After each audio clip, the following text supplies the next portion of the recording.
Assalomu alaykum futbol muxlislari va futbolsevar do'stlar. O'zbekiston va dunyomizda ro'y berayotgan eng so'nggi va qiziqarli xabarlar bilan ushbu kanal o'z ishini boshlaydi. Agar siz kanalda yangi bo'lsangiz, albatta obuna bo'ling. Xabarlardan birinchilar qatorida xabardor bo'lish uchun qo'ng'iroqchani bosib qo'ying. Bizni qo'llab-quvvatlash uchun ushbu videoga like bosishni unutmang. O'zbekiston milliy terma jamoasi sardori Eldor Shomurodov Turkiya Superligasining eng samarali futbolchisiga aylanib bormoqda.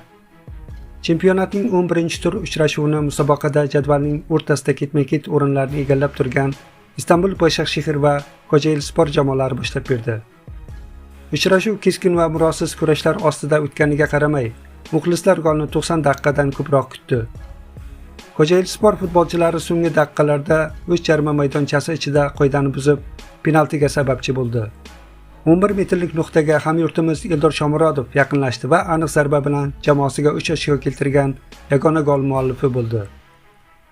Shomurodov Başakşehirni ketma-ket 2 g'alaba keltirish bilan birga Kocaelispor futbolchilarining 3 o'yindan iborat bo'lgan g'alabali seriyasiga chek qo'ydi.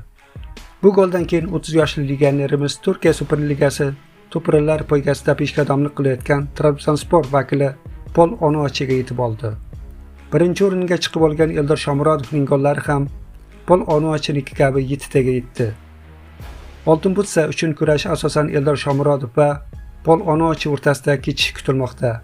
Ayni paytda bu ikki yetakchini ta'qib qilib kelayotgan Galatasarayning mashhur yulduzi Mauro Icardi hisobida esa 6 ta gol bor. Ta'kidlash joizki, Istanbul Başakşehir chempionat boshidan beri 11 ta uchrashuvda raqiblar darvozasiga atiga 12 ta to'p kiritdi. Biroq shu gollarning, ya'ni 5 tasi Eldor Shomurodov hisobiga to'g'ri kelmoqda.